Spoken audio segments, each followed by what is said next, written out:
guys, it's Kelly here and I'm back with another video for Honeybee Stamps.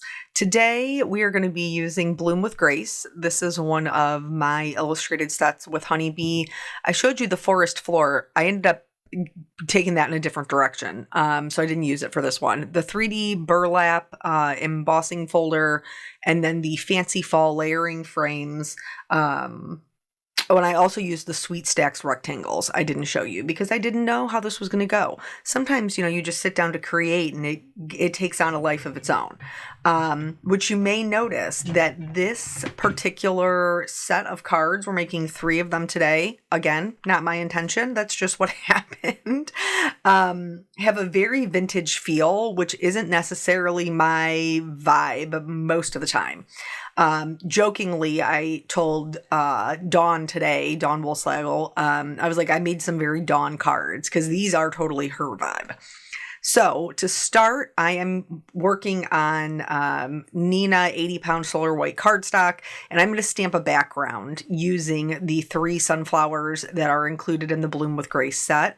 I wanted to do them with some no-line coloring, so do as I say, not as I do.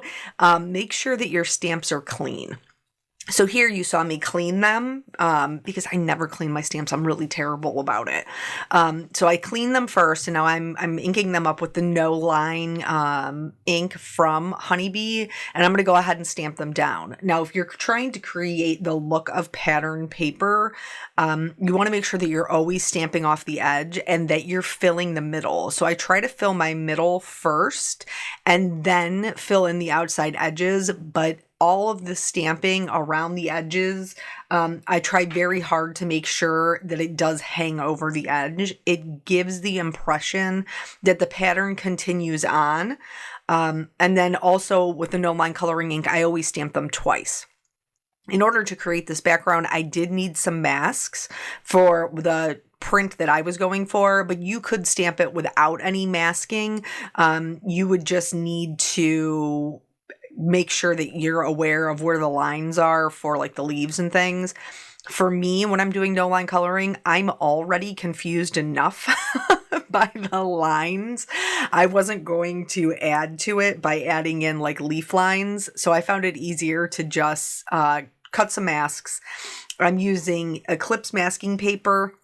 As long as I'm not die cutting, that is my preferred type of masking paper. And I'm just going to put these down so that I can stamp my leaves and that they will look like they are behind my flowers. So that's pretty much the whole purpose of the masking there. It's not for the background, like for me to color the background. It's just for me to be able to stamp my leaves. Now here is where I'm going to show you what happens if you don't clean your stamps. So the first time around, I was really good. I cleaned them for the flowers. I did not clean them for the leaves. And look how much darker they are. And that is because the ink, that no line coloring ink, kind of rejuvenates the ink that's still left sitting on your stamp and will make them darker. So this time I cleaned them, and you can see how much they stamp so much lighter.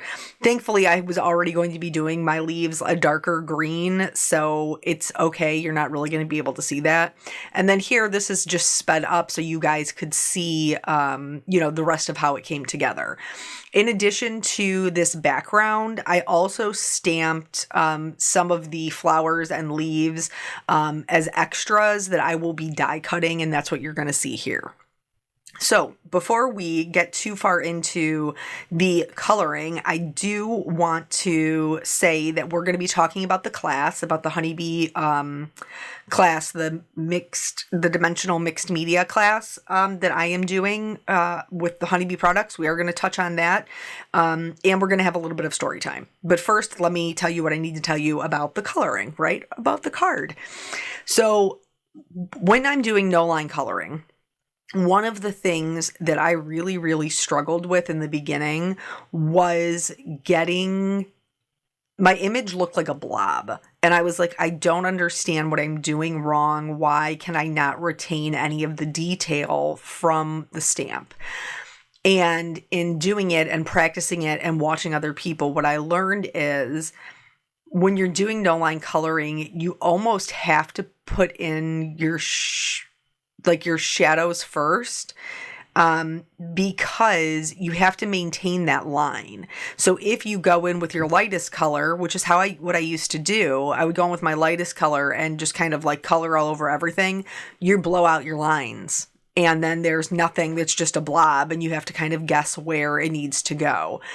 So here, like with the center of the sunflower, this one that's full front facing, I started with the darkest color on the outside edge of its center, and then, you know how sunflowers like typically have two sections of what are they? They're like seeds and then the stamen. I'm not sure why there's two different sections, but I can tell you that there is when you look at them. Botanist, I am not. So anyway, I'm starting with the darkest edge, which for me is an E59. And for both of them, I'm starting with that dark edge and really getting in there. Now for this particular coloring, I am using stippling, which is just a series of small dots. And the reason that I am doing that is to give that color variation and the impression that we have a lot of little like seeds or a lot of little stamen in there in the center, which is how, you know, classically you see sunflowers when they grow in nature. So I'm showing you a front view and then also a side view. There are two flowers in here that have a side view. So that way you can, you know, watch to see how you would color either one of them. And really just, you know, kind of playing around with the dots, you see me, you know, kind of going back and forth just to make sure that I have enough shading that I'm happy with. And you can do the same thing. Just play around with it until you're happy.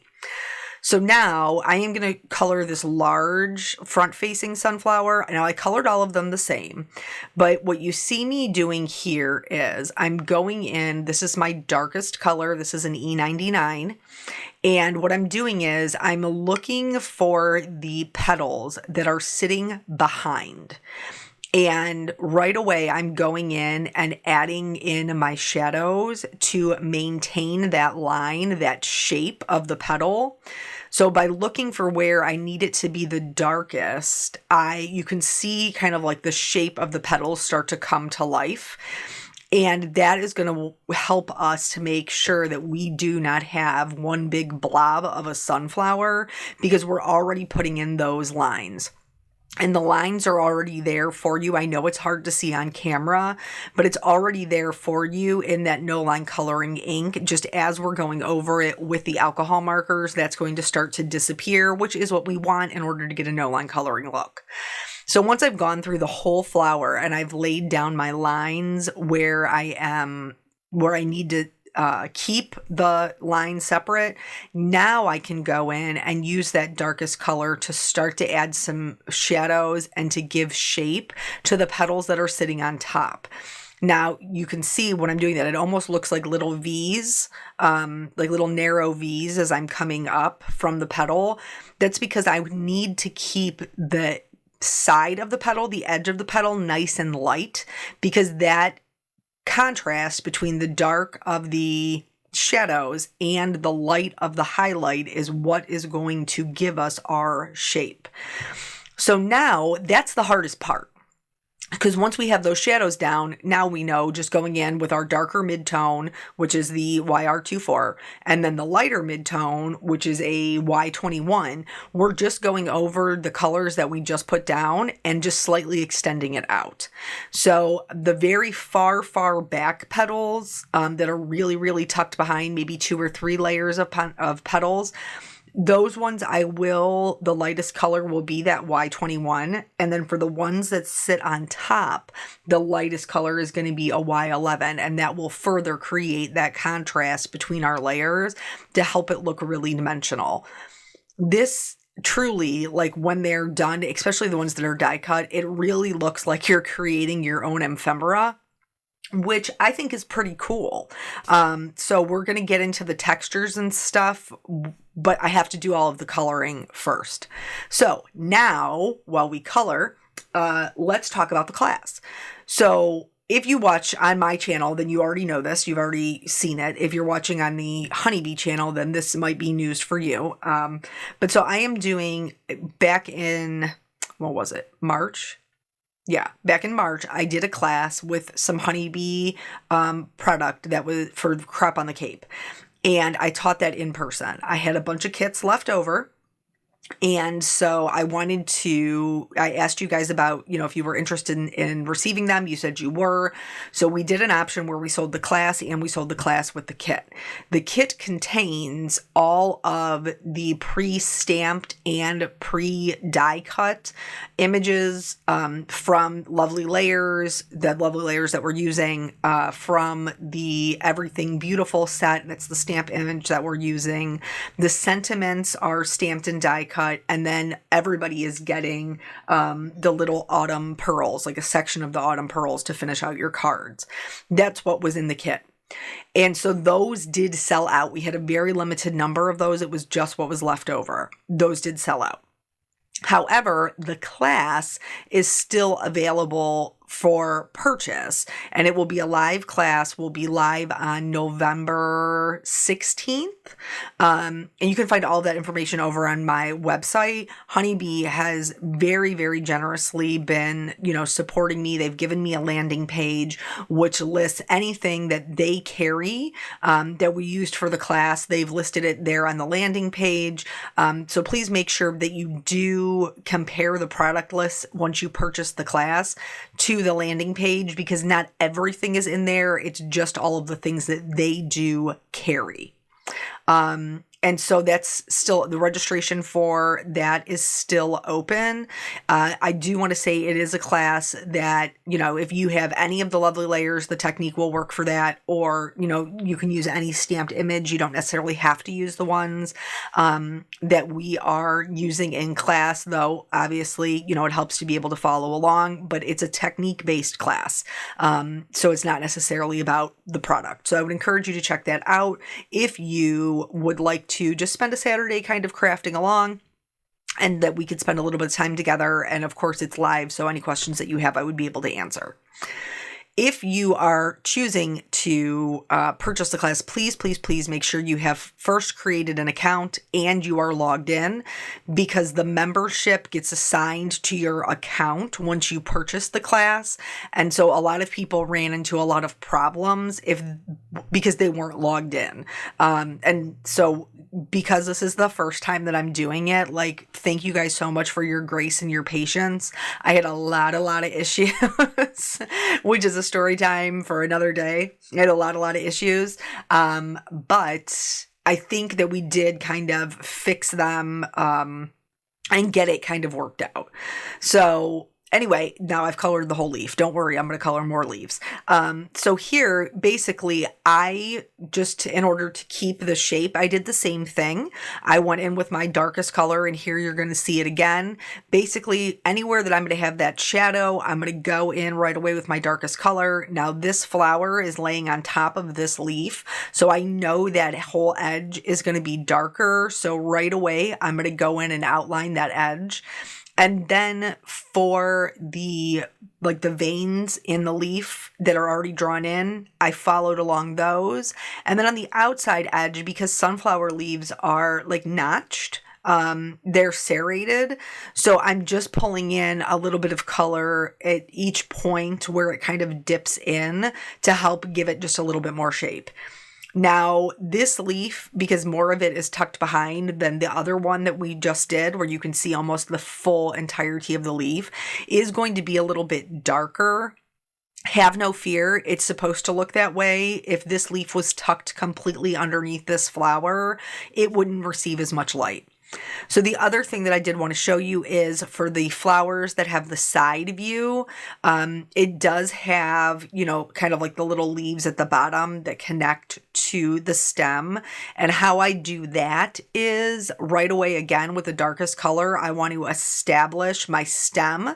And then when I'm doing the leaves that will sit on top, I'm making sure that the leaf that's going to be right next to that stem, that is the lightest edge. And then it creates, again, that contrast, that separation between the leaves and the stem. So now, once I have it all colored, I am going to put it into the Burlap 3D embossing folder. This is one of my most favorite embossing folders. It gives such great texture. It almost makes it look like it's fabric. And then in order to just kind of highlight that texture a little bit more, I am going to go in with some pumice stone and one of the large honeybee blending brushes and just go right over top of that. These are the other ones that I colored. I colored them the same way as I did the background, but these ones we're going to die cut to be our focal points. So I'm just going to hold those in place with some low tack tape and then run them through. Now, my intention when I did this was to do like just one card.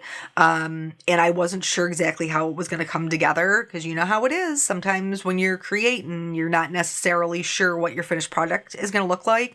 But I knew I wanted to use this. What is this, you might ask? This is a Fiskars, and I obviously don't know how to use it. As you can see, I'm playing around with it.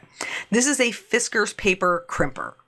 Now, these are hard to find. I had to get mine on eBay. I blame Dawn again because she had one and it adds such great texture. It is like corrugated. Speaking of, if you can't find the Fiskars one, there are still some on eBay that are for sale.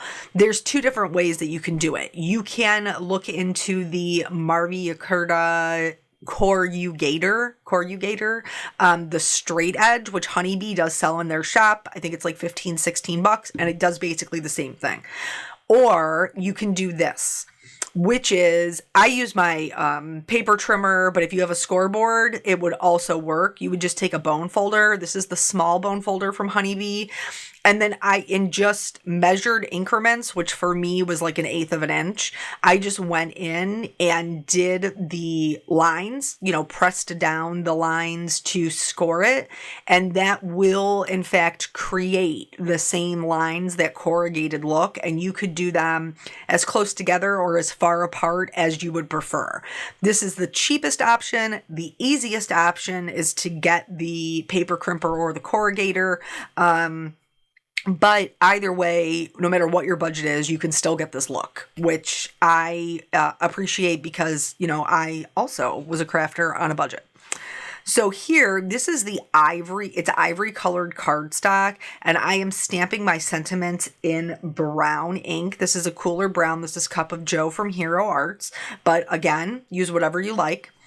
And I am going to stamp this down so that I can die cut it out. Since I have a very vintage vibe going on, I didn't want to use stark white. I thought that the ivory would be a bit softer and kind of play into that vintage vibe that these cards were definitely giving. I mean, that background is giving vintage. There's nothing that I could do about it. The cards took me where they wanted me to go. I mean, sometimes it just is that way. But I do feel like they're very fall. You guys will have to let me know if this is your vibe or not. So then here I'm trying to figure out my layers and how I'm going to put my things together. This looks so much like fabric to me with that little burlap impression, like that 3D embossing on it. I love it so much. So here I'm using several of the layers of the Sweet Stacks for some die cutting. So I'm going to die cut some layers out of the corrugated paper that we did, that craft color. I'm also going to do some out of the ivory, and then the green that you see there, that is pesto cardstock from Hero Arts. And I decided that I wanted to I was like so mad because I colored that whole middle and then I was going to cover it up, and I was like, nah, you're not either, because you're cheap and you're going to make use of it. So what I did was I measured everything out how I wanted my first card to go. And then I went with a slightly smaller rectangular stack and I cut the middle right out of it to make a third card. So here is another texture that we can use, which is a die or a cover plate that has embossed texture. This one, I use it a lot. This is the Fancy Fall layering frames. And this one is the whole edge, and it gives kind of like a leather bound kind of feel to it. And so I'm going to do that one, and it will emboss the whole edge. It is a perfect A2 size card. And then I can layer this middle up to make it like more hefty, layer it up with some other papers to help it become a focal point with just a really simple little sentiment. And again, I love the way that one came out. So for the other part of like the vintage vibe that you can really like bolster it up with is adding some brown or some grayish brown type of ink blending to the edges. So that's what I'm doing here. What am I using? It's either brushed corduroy or it's probably brushed corduroy. And then so I'm just adding a little bit of shading to the edges of that. It's going to pick up more on the highlighted areas, a little less on the ones that are in the valley. And then I'm also going to add it around the embossed, like the impression that was left by our little die cut. And for this one, I actually did do both of them. So I did the brushed corduroy, and then it might be gathered twigs or it might be vintage photo. Either one would be totally fine. But that way it just really kind of helps that embossed part kind of shine because our focal point is a little bit smaller. It was like the background was like kind of looming. It was oversized for what we needed. So adding that darker ink blending around the edges helps kind of bring everything together. Then here, this is that green cardstock, but I wanted it to be a little bit darker, so I'm adding some peeled paint, and then we're going to start building everything together. Again, I am cheap. Here's that you can see. I've cut it out of the middle. Nobody will know. They're not going to know. Bear with me. And then also I am adhering it to the ivory colored cardstock that I cut my sentiments out of, because I thought that I was going to cut the squares like with the sentiments in the background, and that didn't end up happening. So this is just going to be my placeholder for all of my items until I can get it onto a card base. But nobody will know. I promise you. I promise you. By the time we're done, nobody will know. So, anywho, I was teasing Dawn. So like Dawn is always like super amazing with her, her vintageness. And then every once in a while, like we all kind of venture out into our things. So her set for Honeybee was the, what was it called? Storybook Fall. And so she did some like really cute little like vignette kind of scenes, which is maybe a little bit more my style. And then like here, I'm doing a little bit more her style. So don't be afraid to kind of like branch out and see, the different techniques and things that you can try. And none of them are going to be 100%. None of them are going to be like, oh, I love the way that this came out. But that's part of the process in learning your style and what you really, really love. And so for me, even though vintage is not necessarily my go-to style, because I do love a bold black outline, I do love a bright color, a rainbow, like that is for me, I can still appreciate cards like these ones and see how beautiful they are without them being necessarily my cup of tea 100% of the time. So here, like I said, nobody even sees that hole. Nobody sees it. But so for this one, I am going to pretty much attach everything to that one piece, that ivory rectangle, and then I'm going to pop it up from there. Each one of these cards has an element that is popped up. For this one, it's this whole rectangle with the floral and the leaves that's popped up over that wave. It's the corrugated one. I don't even know what you call that. Crimped. It's crimped. Do you remember when crimping our hair was a thing? Like, well, if you're not an 80s kid, but I was, and I definitely crimped my hair. I think it's coming back though, or it was coming back. Like you could swap out the plates on your hair straightener for like a crimped one. I don't know why anybody would want to do that, but who am I? I mean, I have naturally curly hair, so I think maybe I don't get on that same thing like everybody else does. So something else that you can do to add like a little bit of a vintage feel is to do some tone on tone kind of spatters. This is going to help add interest to this larger piece. that is our background. You could also add some distressing. You could use a paper sander to kind of rough up the edges. You could do some tone-on-tone stamping in the background, like a text stamp would be a very vintage vibe. My vintage is still a little bit more clean. That's just because that's how I prefer my cards. So here I'm going to go ahead and put that layered up focal point down, and then I will add my sentiment. This one is the title, the name of the set, which is Bloom with Grace. And so I'm going to go ahead and put that down, and then we will eventually accent all of these with some rhinestones. So here I'm adding a little bit of shimmer to my florals because even vintage things should have glitter. That's not true. That's not really a vintage vibe, but I don't care because it's my card. I'm going to do what I want. And then I use some of the brown rhinestones. This is from, or like bronze. They're more bronze. The Fall is in the Air gem stickers. And I use the same for all of them. The one on the right, the element that's popped up is the flowers, by the way. So that one on the right, like it just kind of came together with all my leftover pieces. And then here, this is the one, like you'll see when I flip it over here in a minute, like, that no one will see it once it's on a card base. But these are how all three of the cards came together. Whether you're more of like a clean vintage, this one's very clean, very, straight lines. This one's more floral focused, and the other one is definitely more layered. But whatever your vibe is, you should be able to use some of these tips to create some vintage cards for yourself. So thank you guys so much for joining me. I always appreciate your time. I hope you will check out that honeybee class, and I will catch you guys on the next video. Bye.